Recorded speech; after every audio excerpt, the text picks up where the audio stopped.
Bien, nous allons maintenant aborder la question de la gestion des lits au travers de la stratégie et de la volonté institutionnelle.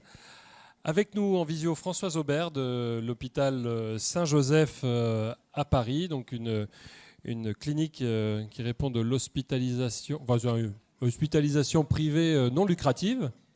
Oui, mais c'est pas une clinique, c'est un hôpital. Ouais, c'est un hôpital. Voilà, bon, Un ESPIC. très bien. Allons-y avec Flore Mathieu également, qui est formatrice sur la gestion des lits au Centre national d'expertise hospitalier. Elle est avec nous. Merci Flore. Applaudissements. C'est toujours encourageant. Et puis nous avons une équipe du CHU de Nîmes composée de Francine Bueb, qui est cadre de santé à la cellule centralisée de gestion des lits, le docteur Cédric Le Guillou, qui est gériatre et président de la délégation des parcours patients, et Magali Luc, qui est directrice des parcours patients. Applaudissements.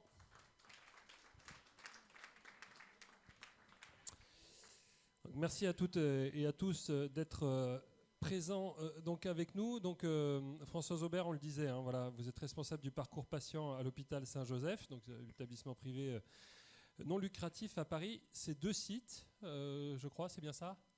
Oui, Maryland Lang dans le 92 et Saint-Joseph dans le 14e. Est-ce que vous pouvez nous décrire en 2 mots l'activité de votre établissement pour qu'on puisse mieux le situer peut-être?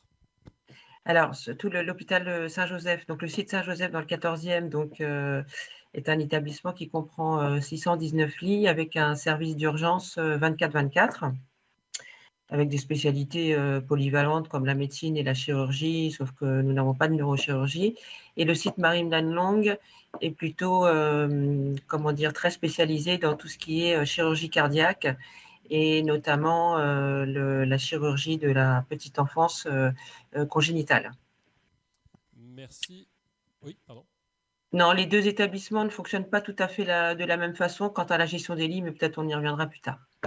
Oui, bah oui, tout à fait, on y reviendra un petit peu plus tard. Flore Mathieu, bonjour. Vous, ça fait 17 ans que vous travaillez donc sur ces questions. Il est question ici de stratégie et de volonté institutionnelle.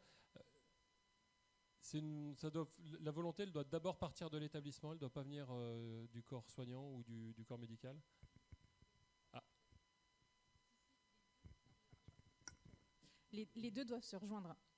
C'est d'abord une volonté qui est politique, qui est stratégique par rapport au projet d'établissement, au bassin de santé dans lequel on est inclus. Et ensuite, il faut forcément, je pense que là, les interventions de ce matin l'ont largement démontré, c'est une implication de l'ensemble des acteurs de l'hôpital, d'un point de vue managérial au niveau des pôles et d'un point de vue prise en charge des patients, donc sur l'encadrement de proximité, les équipes de soins. merci. Au CHU de Nîmes, vous, la cellule de bed management, elle est, on va dire, opérationnelle depuis finalement Le 2 avril. peu de temps. Donc très peu de Donc très peu de recul aujourd'hui, mais des premiers retours en tout cas sur la fluidité de l'aval des urgences qui n'est pas à démontrer puisque depuis le 2 avril, nous n'avons plus de cellules de crise quotidiennes pour la gestion des lits. Nous avons des patients qui sont placés dans les lits depuis les urgences dès 14 heures, alors qu'avant, les patients étaient souvent, on va dire, traînés dans les couloirs des urgences jusqu'en fin de journée. Voilà, donc c'est vraiment un premier retour qui est plutôt satisfaisant, sur les urgences notamment. Notamment. Cédric Le Guillou, je disais tout à l'heure, vous êtes gériatre. Combien de fois par jour est-ce qu'on vous appelle ou vous appelait depuis les urgences pour dire tiens, j'ai un patient depuis de 85 ans, t'as de la place? Alors, bonjour à tous. Nous, c'est un peu particulier parce que le service que je dirige, vu que j'ai une double casquette, a pris l'habitude depuis très longtemps d'être proactif. C'est-à-dire que nous, on descend depuis des années aux urgences, on va dire déjà communiquer d'emblée à nos collègues urgentistes le point des lits, voir certains malades, voir ceux qui éventuellement peuvent regagner leur domicile et rentrer plus tard dans la filière, et voir ceux qui ne relèvent pas forcément de la gériatrie et qui pourraient éventuellement être pris en charge par d'autres spécialités. Donc on est peu dérangé. Maintenant, on est encore moins dérangé, mais c'est surtout ce que le processus en place là, a accéléré depuis le 2 avril, c'est ce temps, une fois qu'on a l'accord entre l'urgentiste et le spécialiste que je suis, de la prise en charge du malade, la montée du malade.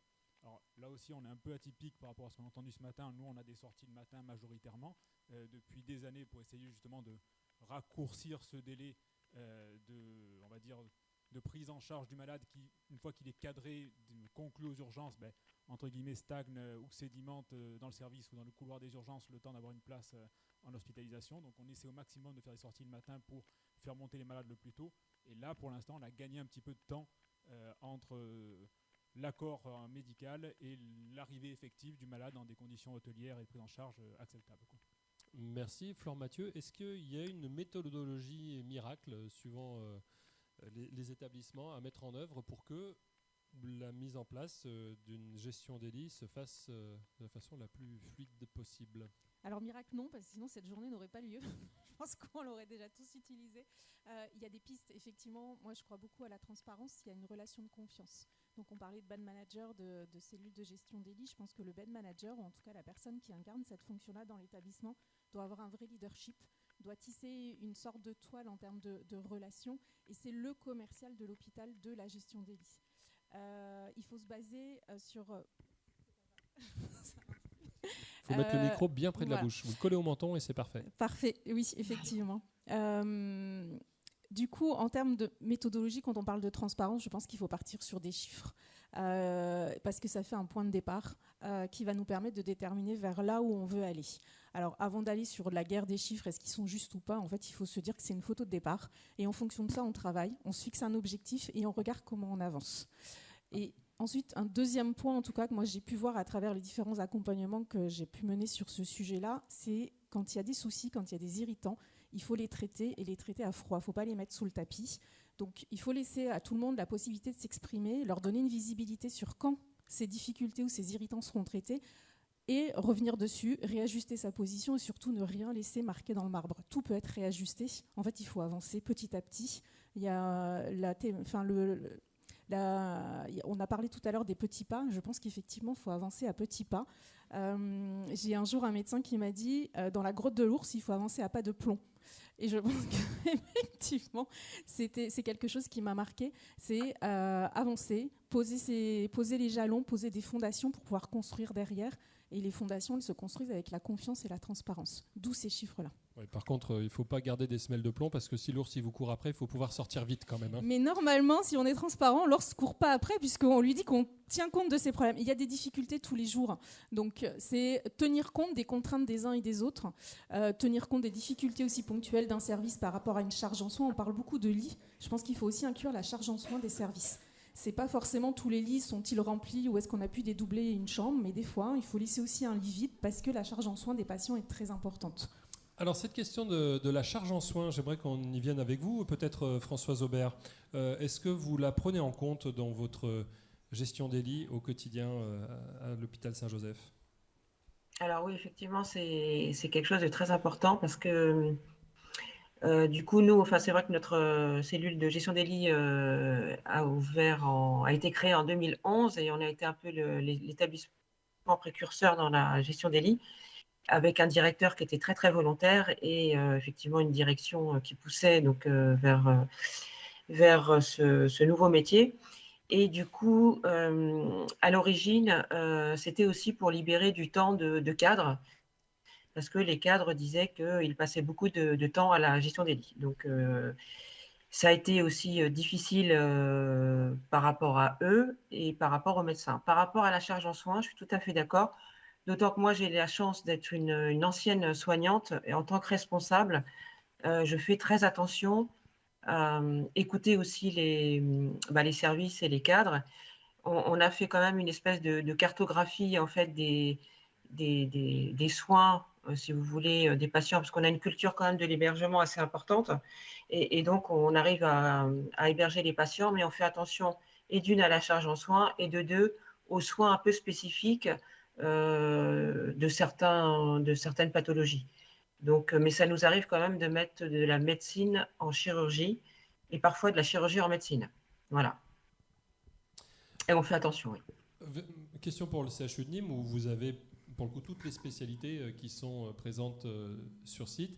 La notion de charge en soins, elle peut être différemment appréciée en fonction de la spécialité dans laquelle on travaille. Et spécifiquement, quand on n'a pas travaillé dans certains services, on a toujours l'impression qu'ils en font moins ou qu'on en fait plus. Comment est-ce qu'on gère humainement cette appréciation ou cette différence de charge mentale ou d'appréciation de charge mentale? Alors sur le CHU, ce qu'on a fait pour démarrer cette cellule centralisée, on a identifié un périmètre de service pilote évidemment, et on a eu énormément de rencontres et d'échanges avec les équipes médicales et paramédicales pour évaluer déjà effectivement les spécificités, la charge en soins, et voir avec eux quel était leur niveau d'effort sur la répartition la plus équitable possible. Et on a créé ce que nous avons appelé des fiches d'identité pour chacun de ces services, qui sont des aides à la décision, à l'orientation pour les bed managers, de manière à éviter de mettre en difficulté certains services, en tenant compte s'il y a des chimiothérapies, s'il y a des secteurs qui ont effectivement des patients plus lourds que d'autres. Donc on a déjà essayé, nous, de tenir compte de cette photo de départ pour être le moins dérangeant possible, ne pas perturber les organisations et la qualité de la prise en charge. Mais malgré tout, il faut qu'on répartisse l'effort sur l'ensemble de l'établissement.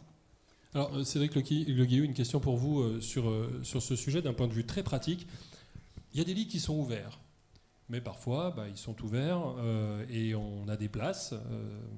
Il y a bien effectivement des lits qui sont là, mais on est en sous-effectif chronique parce qu'on va manquer d'aides-soignantes, on va manquer d'infirmières, on aura peut-être des gens qui seront soit pour des raisons chroniques, soit pour des raisons de vacances, tout simplement. Les gens sont en congé.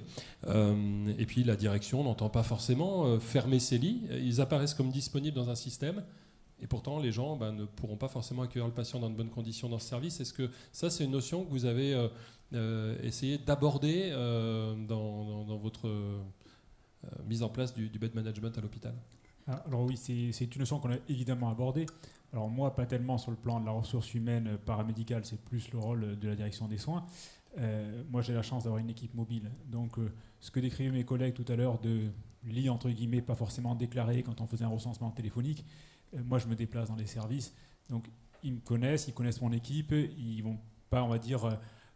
on est en transparence et on a la chance d'avoir un petit CHU, même par rapport à Nancy, on est moins volumineux, on n'est pas multisite. Après, on a eu la chance à Nîmes d'être attractif et de peu avoir de lits hors soins critiques fermés par manque de personnel paramédicaux, même si on est toujours en tension.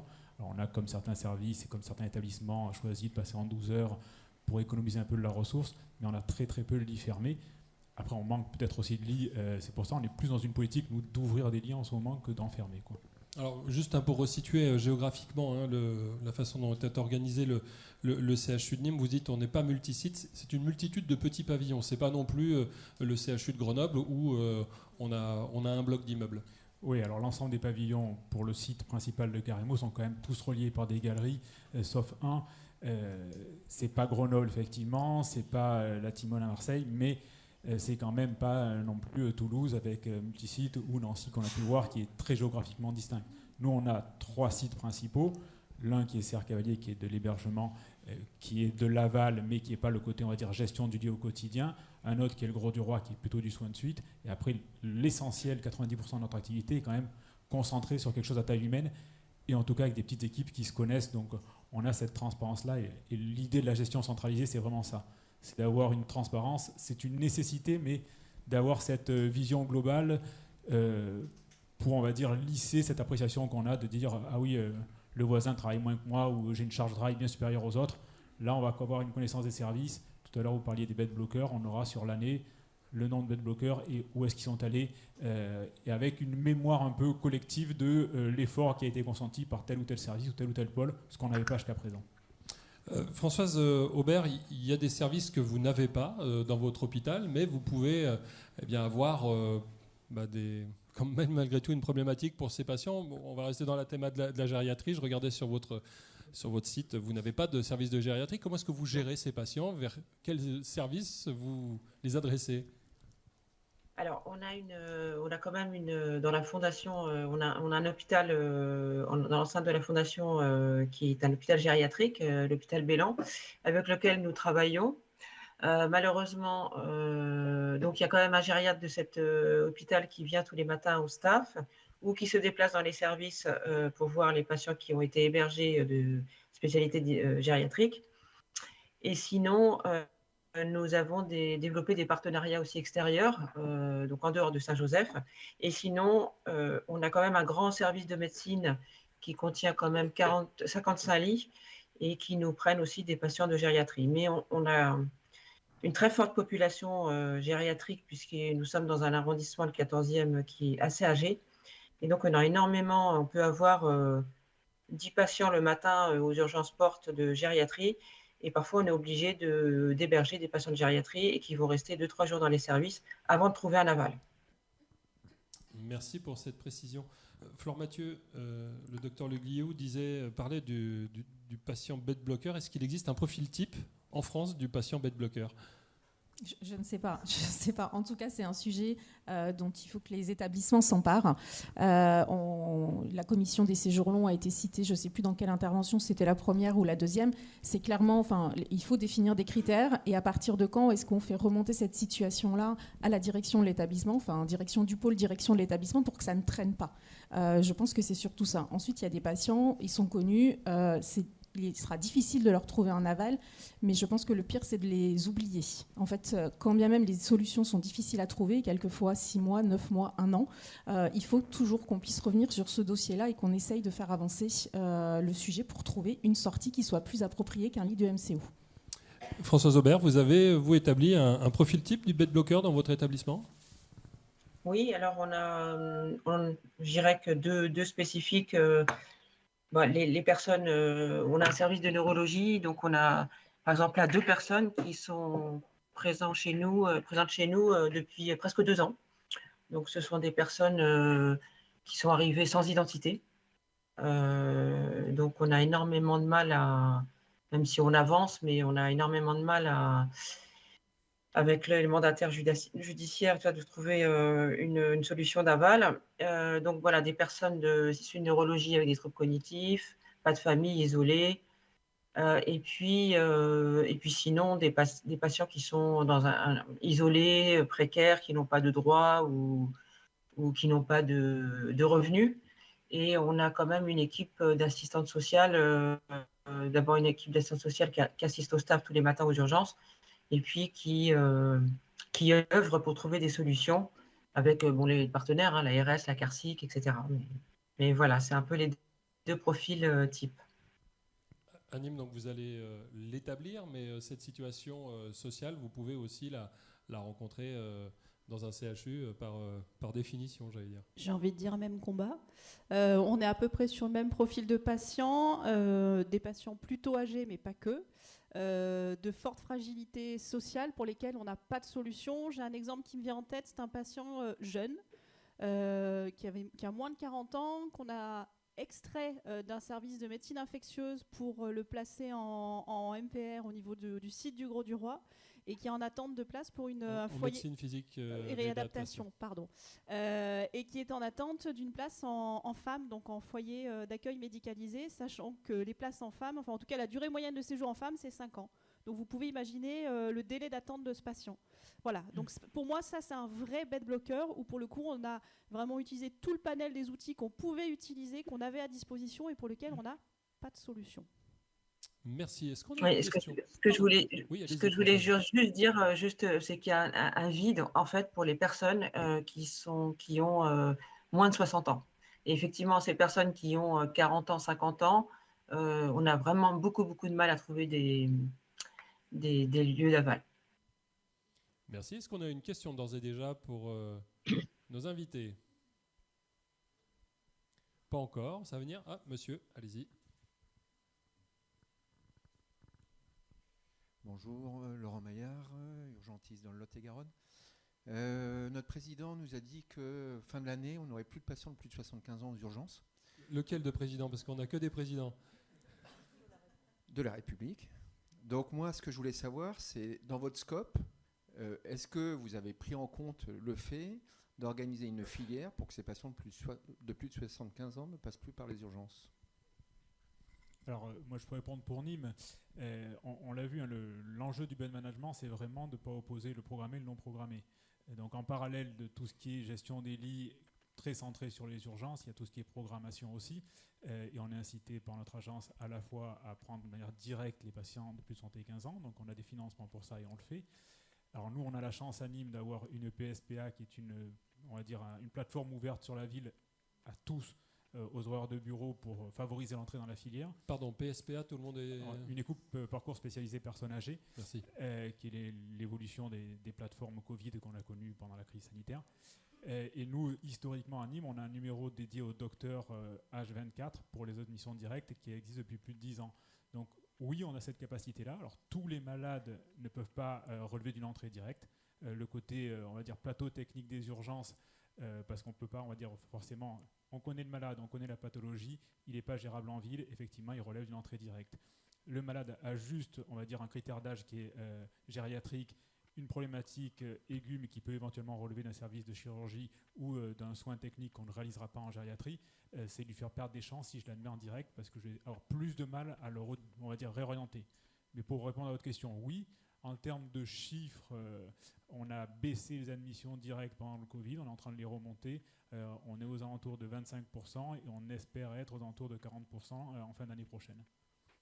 Est-ce que votre direction vous a fixé un objectif ou, entre guillemets, elle paye pour voir? Notre direction, celle de CHU Nîmes ? Oui. En termes d'admission directe, non. Non, j'allais dire en termes de performance de la cellule de bed management. Aujourd'hui, on a une durée moyenne de séjour qui est de X et l'objectif, c'est de la réduire de moitié, que sais-je. Alors, on parle plus du nombre de malades en attente matin aux urgences ou de la durée passée aux urgences, même si on a vu qu'on peut avoir un débat là-dessus. Vraiment, là, on est sur, on va dire, le 2.0 de la gestion des lits à Nîmes, parce qu'on faisait déjà de la gestion des lits un peu plus artisanale. On a vu que dans la gestion des lits, il y a deux systèmes. Il y a la partie, on va dire, logistique, matérielle, organisationnelle. Et on a vu pour l'exemple de Nancy, où ils sont quand même 60, il y a une partie humaine qui est, on va dire, obligatoire. Nous, on a la chance à Nîmes de développer ce projet en association avec la direction. Et c'est un engagement de la CME. Le président de CME, dans sa profession de foi, de base, gérer, on va dire, le non programmé sans l'opposer au programmé, éviter les déprogrammations, on va dire, erratiques qui pouvaient y avoir et qui étaient source de tension. Et nous, on est dans un double contexte. On a cette volonté politique et médicale ferme d'avancer là-dessus et de sortir d'une gestion des lits, entre guillemets, un peu féodale, artisanale, chacun en tuyau d'orgue avec... on l'a dit, hein, le nombre de lits qui était un peu associé, on va dire, à l'importance du service, voire à l'aura du chef de service. Et une contrainte qui est réelle, que tout le monde connaît. On est dans un bassin où il y a beaucoup de gens âgés, où il y a beaucoup moins de généralistes en ville parce qu'on est au creux de la vague. Moi, aujourd'hui, dans Nîmes, intramuros, on a 15 000 personnes qui n'ont pas de médecin traitant, il faut en avoir trouvé un. Et ce chiffre ne pourra qu'augmenter. Donc, il faut qu'on ait une réponse. 15 000 personnes pour une ville de 150 000 habitants, on resitue. Voilà. Et dans ces 15 000, il y en a 30% qui ont plus de 75 ans. Donc, on est dans le cœur de cible de ma discipline, mais on est dans un problème de santé publique majeur. L'idée de la gestion centralisée des lits, c'est d'optimiser, même si j'aime pas ce terme-là, notre moyen de production de santé. On a des lits, il faut qu'ils soient optimisés, c'est vraiment le bon malade au bon endroit. Pour l'instant, on était en gestion de crise, ce qui conduisait à déprogrammer de manière erratique et après aller juger de qui on peut déprogrammer entre une chimiothérapie, une chirurgie fonctionnelle, une chirurgie urgente. C'était très compliqué. Et ça conduisait à mettre des malades pas au bon endroit, donc avec des durées de séjour qui étaient prolongées de manière, on va dire, indue, et on perdait mécaniquement des lits. L'idée, c'est vraiment ça, c'est de l'optimisation. Alors, ça fait un peu industriel, ça choque des fois en santé, mais c'est une obligation. Françoise Aubert, quel objectif vous assigne votre direction, sachant que votre expérience a maintenant une douzaine d'années, et donc il s'agit d'être sur un rythme de croisière, j'imagine, non ?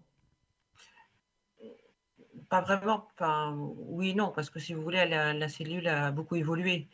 Elle a évolué parce que du coup, on essaye d'être de plus en plus professionnel et d'avoir surtout travailler sur la prévision. Parce que on peut avoir des moments de tension de lit. Il faut qu'on essaie un peu de les prévoir à l'avance. Et notamment, nous, on a le problème du lundi matin parce que souvent, il y a beaucoup de patients qui ont été hébergés le week-end. Et le lundi matin, du coup, on a besoin des lits aussi pour le programmer. Donc, il faut vraiment qu'on trouve des solutions. Voilà, moi, je dirais que de toute façon, la gestion des lits est là pour trouver des solutions, coûte que coûte. Et puis, travailler beaucoup avec les partenaires. Et nous, pour les personnes âgées, on travaille aussi avec les CPTS, les communautés professionnelles de territoire de santé. Et on essaye de travailler avec eux sur des sorties un peu plus précoces et de retour à domicile, avec une visite de médecins à domicile ou d'infirmiers de pratique avancée à domicile. On y reviendra évidemment Oui. cet après-midi. Flore Mathieu, on a un objectif qui est un objectif institutionnel qui vraisemblablement, c'est en tout cas ce que j'entends des échanges depuis ce matin, est indispensable pour la mise en place d'une cellule de bed management, ne serait-ce que parce qu'il faut déléguer quelques moyens humains et donc financiers. Néanmoins, quand on a une initiative comme ça qui vient d'en haut, eh ben on a parfois du mal aussi à la faire passer aux équipes.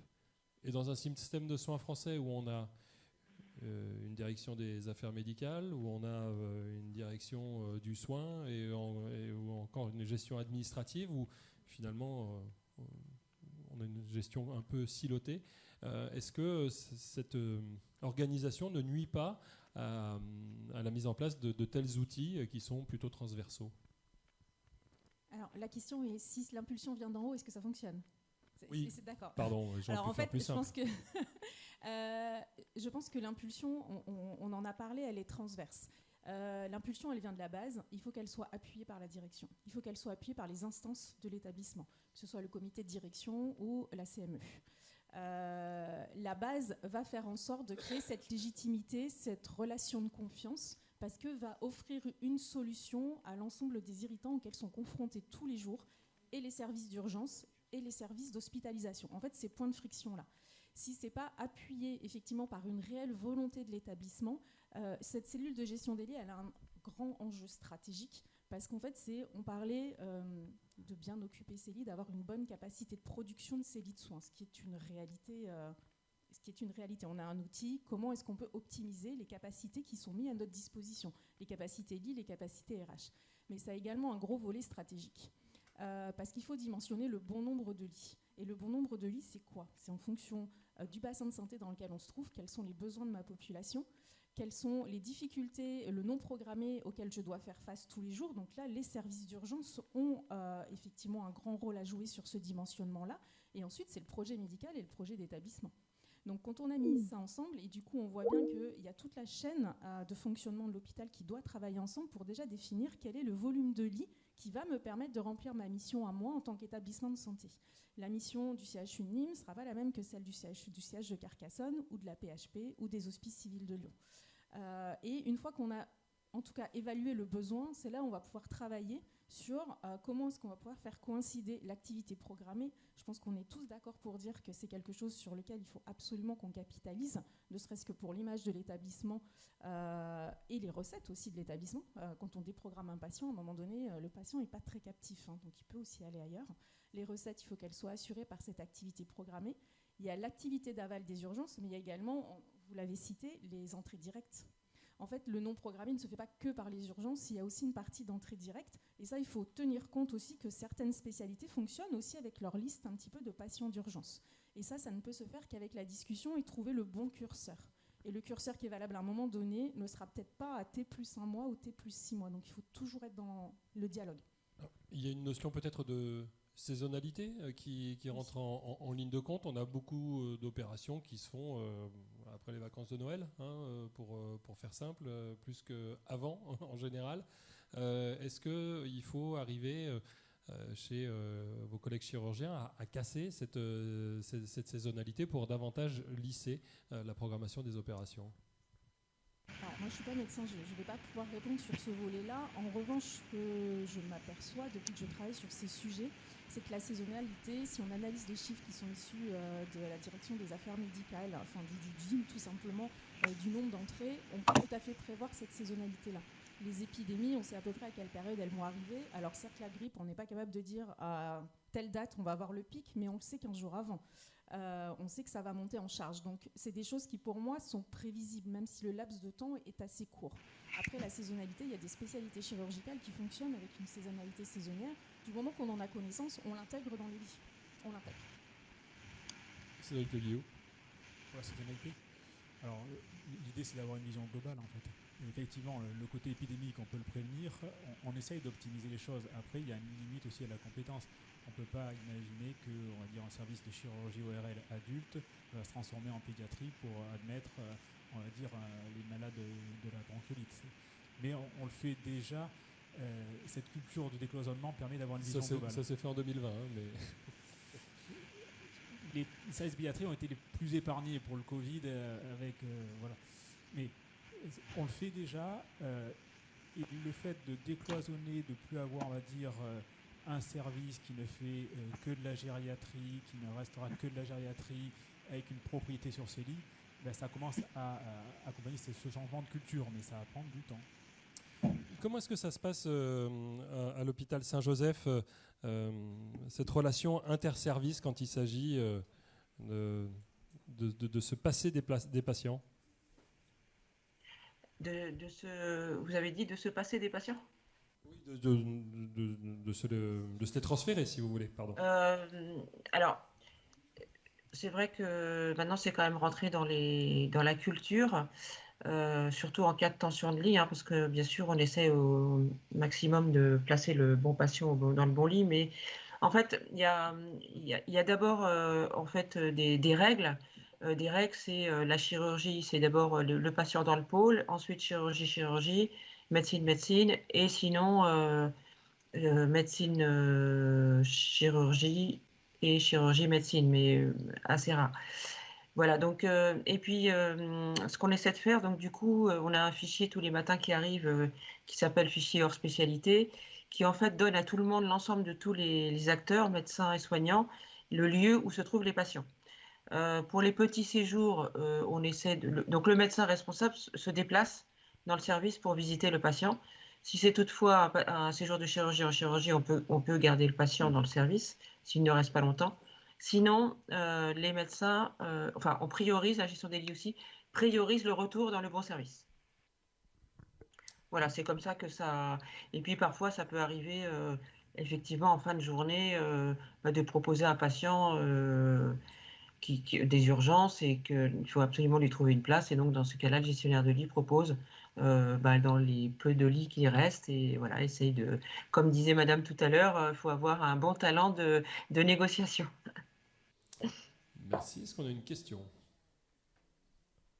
Oui, au fond, on va vous passer un micro.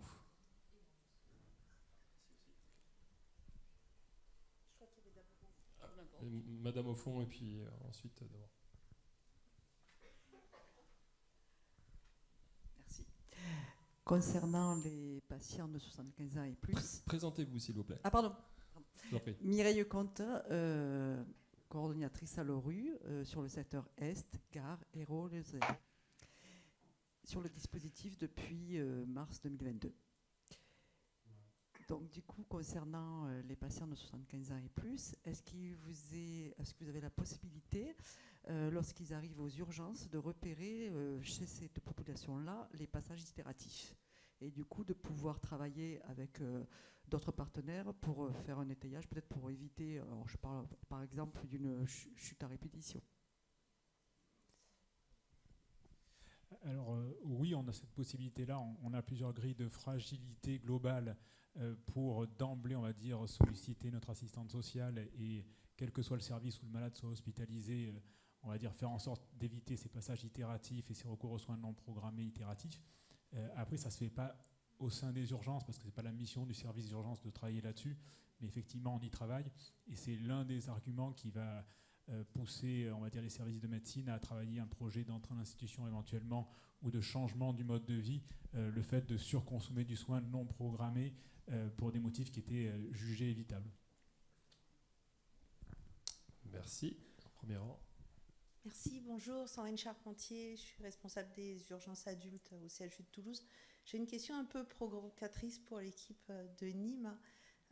Généralement, quand on a des problèmes d'aval, la première décision, c'est d'augmenter de façon majeure les lits du HCD.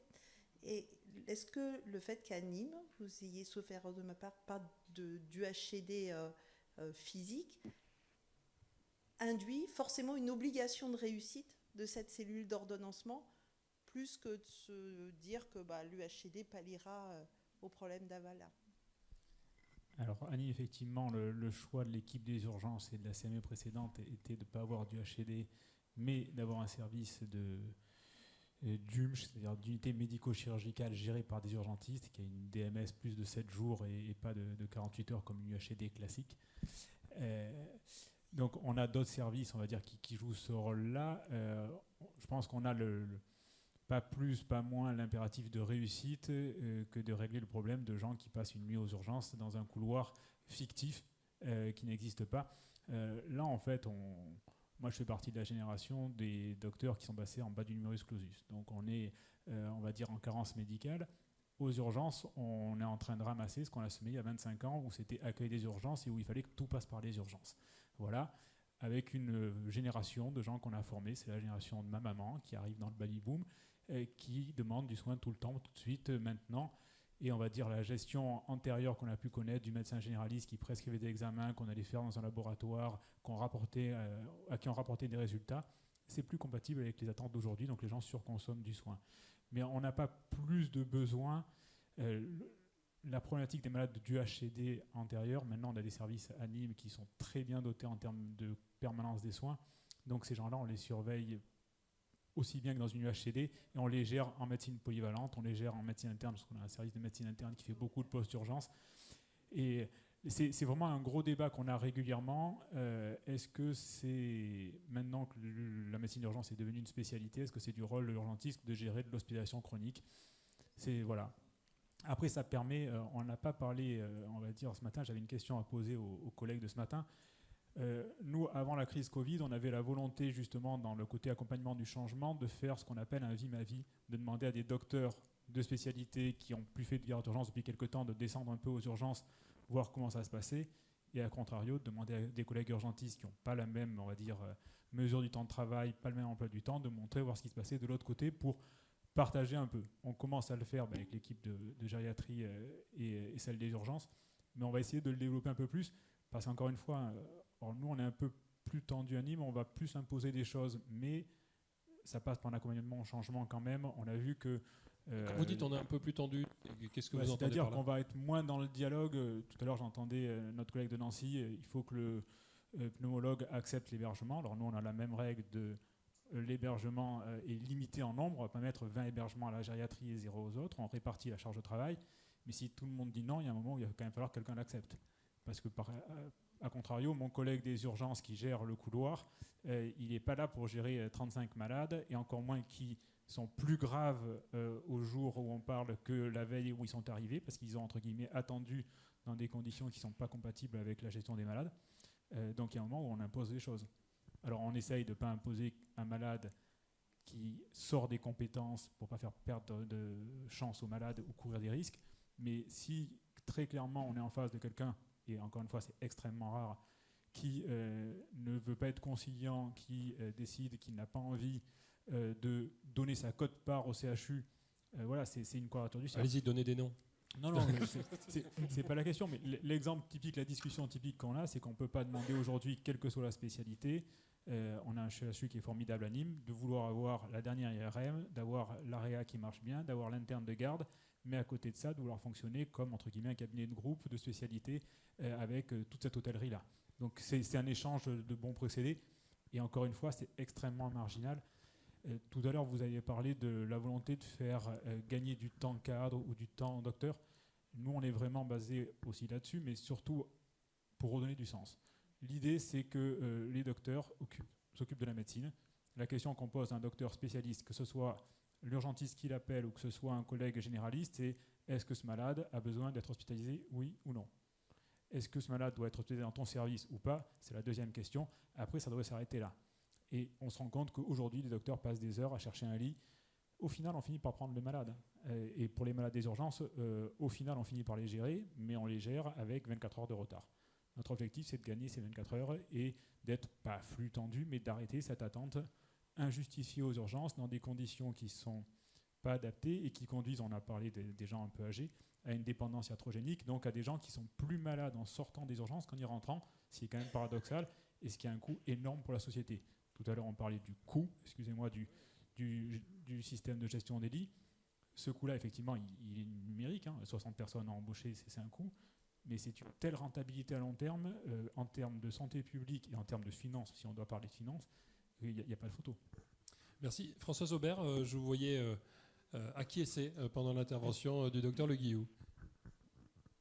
Oui, tout à fait. C'est-à-dire que, en fait, c'est essayer de ne pas faire perdre de temps et que le patient surtout soit pris en charge le plus vite possible. Nous, mais je pense que dans tous les services d'urgence, de toute façon, il y a toujours un avis de spécialiste. Et donc, effectivement, ce patient, est-ce qu'il faut l'hospitaliser, oui ou non? S'il faut l'hospitaliser, on essaye de le garder moins de 24 heures aux portes. On essaye de lui trouver un lit, une place. Et si possible, dans le meilleur endroit. Merci. On a une question d'Emmanuel qui nous demande, pour vous, à Saint-Joseph, ils ont le logiciel Silbo. Est-ce que le logiciel est utilisé en mobilité par les médecins pour accepter ou refuser des patients ? Alors, du coup, ce logiciel est utilisé par d'abord les gestionnaires de lits, les urgences et les cadres plutôt que les médecins. C'est plutôt aux urgences que les médecins en fait utilisent, en fait, si vous voulez, flèchent les patients pour une spécialité. Et donc, il y a vraiment une collaboration entre la gestion des lits et le service des urgences. Ensuite, pour les services d'hospitalisation, c'est plutôt la gestion des lits avec l'encadrement et bien sûr avec l'avis du médecin de la spécialité, bien sûr. Mais en principe, les médecins dans les services d'hospitalisation, de chirurgie ou de médecine, ne sont pas tellement sollicités par la gestion des lits, mais ils donnent leur avis et ensuite c'est la gestion des lits qui fait le travail. On va revenir sur la question du logiciel juste après, mais je voulais d'abord voir avec vous, Flore Mathieu, quelque chose. Le docteur Le Guillou disait à l'instant, on a fait une sorte de vie ma vie à l'hôpital où on propose aux médecins, ou je ne sais pas si c'est le cas aussi pour les soignants ou pas d'ailleurs. Non ? Ce serait souhaitable ? Ça pourrait. Une sorte de vie ma vie, c'est une méthode. Est-ce que il y en a d'autres méthodes qui permettent peut-être à des spécialités donc de mieux se comprendre et de mieux cohabiter ? Se parler. Je pense qu'il n'y a rien de mieux que la communication. Il faut arriver à se mettre autour de la table et discuter de manière dépassionnée. Alors après, d'où l'importance des chiffres, à la rigueur, qu'ils soient justes ou pas, c'est un prétexte pour partir d'une base et se dire de quoi vous avez besoin, de quoi avez-vous besoin, comment je peux aider et où est-ce qu'on met le curseur. Je pense qu'effectivement, il faut dépassionner les échanges. Mais une fois que... D'où toute l'importance, et on voit bien le succès des cellules de gestion des lits ou des bed managers. En fait, ils font ce rôle-là de trait d'union entre les urgences, et la temporalité des urgences n'est pas la même, et ça, vous l'avez bien signalé, que la temporalité des unités de soins. Donc déjà, ça peut créer des points de crispation. Et en fait, le bed manager ou les cellules font le tampon, font le lien entre et permettent de poser les questions, d'attendre la réponse précise et de gérer le reste. Et je pense qu'effectivement, la tâche des médecins, c'est de prendre en charge les patients. C'est pas de chercher des lits. Je trouve qu'on parle de coûts, c'est cher payé pour chercher des lits. Et en plus, je ne sais pas si c'est vraiment les personnes les mieux placées dans l'hôpital. Il faut avoir son réseau. Et il y a un temps pour chaque chose dans la prise en charge des patients. Merci. On a une autre question dans la salle ? Non, pas encore. Alors, venons sur la question du logiciel. Comment est-ce que vous avez fait ce choix ? Est-ce que déjà c'est le service informatique qui vous a dit on peut travailler avec ça, ou est-ce que c'est vous qui êtes arrivé en disant ah, il y a ça qui est super à Nancy, parce que vraisemblablement vous êtes inspiré d'eux, donc on veut absolument bosser avec ce truc. Comment ça s'est passé ? Plutôt la deuxième option. En 2021-2022, il y a un benchmark qui avait été fait sur les différentes solutions logicielles qui existaient, au-delà de ce qu'avait déjà fait la NAP. Et puis, on s'est tourné vers Nancy parce que leur organisation semblait coller à ce qu'on voulait faire. Et au final, après y être allé sur place, on s'est rendu compte que le logiciel était plutôt ergonomique, facile à utiliser, qu'il pouvait être interfacé avec le dossier patient informatisé. Est-ce qu'il existe à Nîmes ? Le DPI ? Oui. Ah oui, il y a un DPI. Oui, très bien. Oui. Il pouvait être interfacé et effectivement on est revenu avec cette solution dans notre petite sacoche. Alors on ne l'a pas imposé au service informatique, on a eu quand même quelques échanges avec eux. Après on a dû s'adapter aussi à la politique institutionnelle du SIH, du système de la direction des systèmes d'information. Aujourd'hui on a un outil, alors je ne vous le cache pas, on utilise donc celui de WebPCP, celui de Nancy, qu'on a mis en production le 2 avril. Aujourd'hui, on a encore des difficultés d'interfaçage entre le DPI, il y a des remontées, des reprises de séjour qui ne se font pas, qu'on doit traiter manuellement, donc c'est relativement long, ça présente peu d'intérêt aujourd'hui. Donc ça laisse le temps quand même à l'équipe de bed manager de s'organiser, parce qu'on a quand même un peu révolutionné le fonctionnement de la cellule de gestion des lits. Mais voilà, aujourd'hui, on a nos 2 ingénieurs de la DOP, donc de la direction des opérations et des parcours patients, qui œuvrent fortement avec l'appui du SIH et de l'éditeur du logiciel pour résoudre toutes les problématiques d'interface. Alors tout à l'heure, j'ai entendu que Nancy a mis 6 mois pour que le logiciel fonctionne correctement. Nous, on est à 3 semaines, donc on ne va pas non plus pousser des hauts cris. Mais voilà, on espère de faire moins de 6 mois, parce que pour le coup, l'outil est vraiment ergonomique, vraiment facile à utiliser. La formation, ça a pris 1 journée et demie, même pas, pour que les bed managers soient formés. Voilà, donc bon outil probablement, mais encore à éprouver à Nîmes avec notre propre système d'information. Cédric Le Guillot, avant de passer la parole à Françoise Aubert. Oui, juste un commentaire sur l'outil. On a mis du temps à le choisir et la certitude qu'on a eue entre le benchmark, les travaux de l'ANAP et nos différentes visites, c'est qu'il n'y a pas un outil, on l'a vu à Nancy, qui fait tout. Et qu'imaginer d'avoir le logiciel parfait qui soit intégré à notre DPI et qui permet de tout faire, c'est pas possible. Il faut de l'interopérabilité. Il faut qu'il soit interfacé dans les 2 sens si possible. Pour l'instant, c'est pas tout à fait le cas à Nîmes, mais ça va venir. Très bien. Françoise Aubert, donc vous avez un peu d'expérience, peut-être même avez-vous changé de logiciel depuis 11 ans, changé d'éditeur? Ah oui, parce que de toute façon, au début, au début, c'était un fichier un peu maison, Excel, qui n'a rien à voir avec ce qu'on a maintenant. Non, nous, alors en tout cas, je rejoins ce que monsieur disait. N'importe quel outil de gestion de lit ne fera pas le café, hein. Donc effectivement, il y a quand même toute l'organisation derrière. Et ça, c'est important parce que on a parfois des remarques, mais voilà. Donc en tout cas, nous, on a choisi donc un outil. On avait benchmarké un petit peu, puis on avait écrit un cahier des charges. Donc ça, c'était en août 2022. Et puis on a eu des réponses donc des différents prestataires, et on a choisi un prestataire qui s'appelle donc Silbo. Et après avoir travaillé 6 mois ensemble sur un peu sur le cahier des charges et ce qu'on voulait, on a démarré tout en mai 2023. Donc ça fera, vous voyez, ça fera presque 1 an. Et je dirais qu'on est très content de l'outil parce qu'il nous offre vraiment une collaboration avec les services. Là, pour le coup, tout est partagé.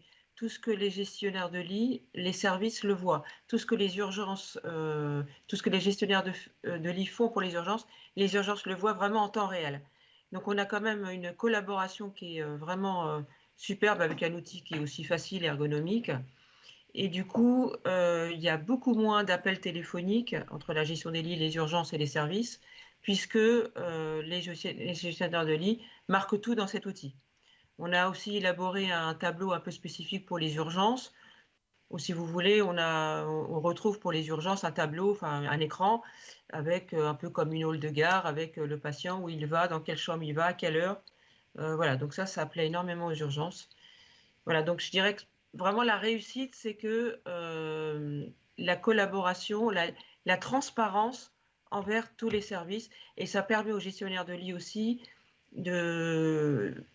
en toute transparence, d'avoir toute l'occupation des lits. Bien sûr, j'ai pas dit, mais il est connecté bien sûr au dossier patient, à la gamme, et tout ce qui remonte, c'est le dossier patient qui est maître.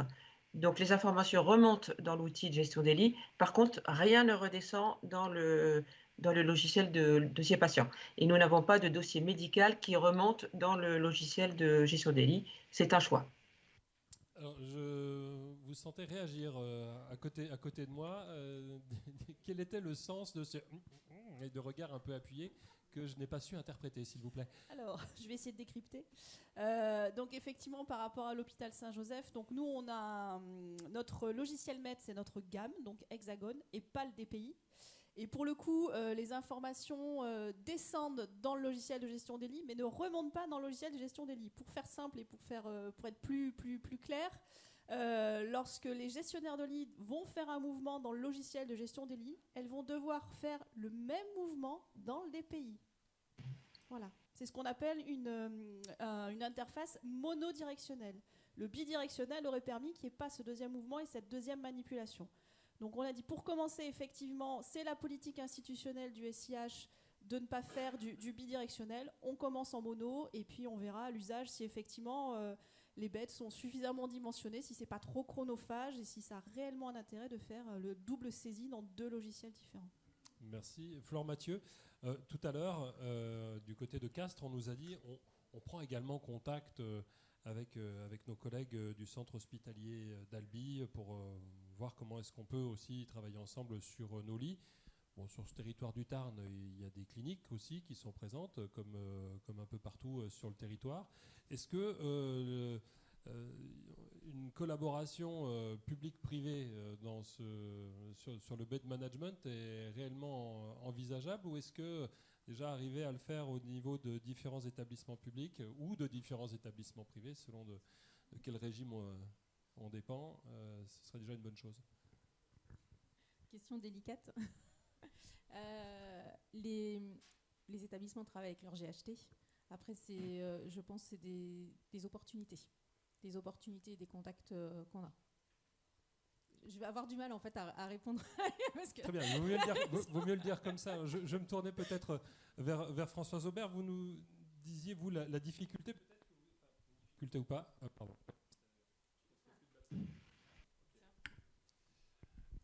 Vous nous disiez, Françoise Aubert, tout à l'heure qu'il y avait 2 systèmes de gestion différents sur vos 2 sites.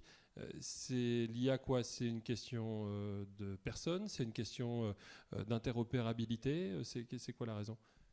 Non, pas du tout d'interopérabilité, parce qu'on a le même dossier patient. Donc, on pourrait tout à fait installer le logiciel de gestion des lits à Marie-Lanne-Lang. La problématique, je pense qu'on va l'installer parce qu'en fait, comme on a avec notre outil de gestion des lits, on a le ROR automatisé. Alors déjà, ça, c'est quand même quelque chose d'important. Ce qui fait que maintenant, le ROR, c'est tout ce qui est la diffusion des lits de soins critiques. Donc là, c'est automatisé à Saint-Joseph. On va le faire à Marie-Lanne-Lang. Après Marie-Lanne-Lang, ils ont une autre. Je dis pas, c'est pas vraiment une gestion des lits, c'est plutôt une gestion de flux, mais plutôt avec leurs urgences de transplantation, d'urgences très spécifiques. Donc, ce n'est pas la même façon de fonctionner. Par contre, on le mettra pour l'automatisation du ROR, donc pour signaler à l'ARS le nombre de lits en soins critiques.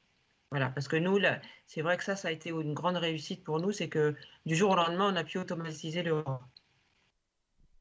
Ce qui fait la réussite, excusez-moi, d'un logiciel aussi de gestion des lits, c'est aussi que l'établissement fasse aussi les préadmissions à 100%. Vous voyez, par exemple, nous, on a tout de suite, on sait dans une semaine, dans 2 jours, dans 3 jours, quels sont les patients qui vont rentrer en programmé. Donc ça, c'est hyper important. C'est ce qui nous permet maintenant de pouvoir faire du provisionnel. Merci. On avait une question. Oui. Benoît Ricola-Rose pour l'ARS. Oui, moi je reviens avant les outils. Désolé, j'ai pas levé la main assez vite tout à l'heure. On parle des bénéfices tout à l'heure sur les urgences. Vous évoquiez pourquoi Nîmes, docteur Le Guillou, c'est vous qui êtes à la tête de ce projet. Et dites-nous pourquoi vous avez fait ce choix-là. Et est-ce que c'est un bon choix plutôt que de mettre un urgentiste, parce qu'on sait que les urgentistes savent tout faire. Il y a beaucoup d'urgentistes aujourd'hui dans la salle. Je suis obligé de les ménager. C'est pas des cardiologues non plus. Alors, deux réponses. La première, comme nos collègues bed managers le disaient tout à l'heure, c'est l'idée de développer le bed management, c'est pas que pour les urgences, et d'y associer. Alors, moi, je travaille en toute transparence avec mes collègues urgentistes, mais d'y associer un urgentiste, ça connote de suite que c'est on met encore des moyens pour les urgentistes, il n'y en a que pour eux, et le message est un peu négatif. Moi, l'autre, on va dire, l'historique, vous me posez la question pourquoi moi, parce que j'avais les 2 pieds dedans. Pour être très clair, j'étais gériatre dans un service où je suis arrivé, on avait 50 lits. on avait des fois plus d'hébergés que nombre de lits, et une situation où le plus vieux péage du service était là depuis 5 ans, tous les autres étaient déjà barrés. Donc on n'était pas hyper attractif. On a un peu changé les choses en 14 ans, on a augmenté notre nombre de lits, on a changé la dynamique, mais on a impulsé cette culture de la DMS du service qu'on va dire essaye de transposer à l'ensemble des services de médecine. L'idée, je sais ce que c'est que de gérer un malade âgé. Je vais souvent aux urgences, donc j'ai une petite vision de ce que c'est que le quotidien d'un urgentiste. On peut critiquer tout le monde, mais aujourd'hui, quand on a 35 malades qui ne sont pas prévus, pas de soignants pour les gérer, en plus du flux qui est en arrivée, c'est ingérable au quotidien. Donc il faut effectivement qu'on règle ce problème. Ces malades-là, ils ne sont pas aux urgentistes, ils sont à l'institution. Et alors pourquoi un gériatre ? Parce qu'effectivement, ceux qui surnagent en dehors de l'eau, c'est souvent des gens âgés. Et c'est en tout cas ceux-là qui sont les plus fragiles quand on les laisse aux urgences dans un couloir. C'est ceux-là qui sortent, comme on dit, plus malades des urgences quand ils sont rentrés. Donc après, je ne vais pas garder ça à vie comme casquette, mais effectivement, on l'a vu, j'ai cet intérêt-là d'être gériatre, d'avoir aussi la gestion de pas mal de lits d'aval, parce que je m'occupe aussi des lits d'EHPAD en lien avec le CHU. Donc, je connais bien ce côté, on va dire, filière et durée de séjour. Après, je forme des gens pour me remplacer parce que je ne vais pas être à ce poste-là tout le temps. Une autre question ?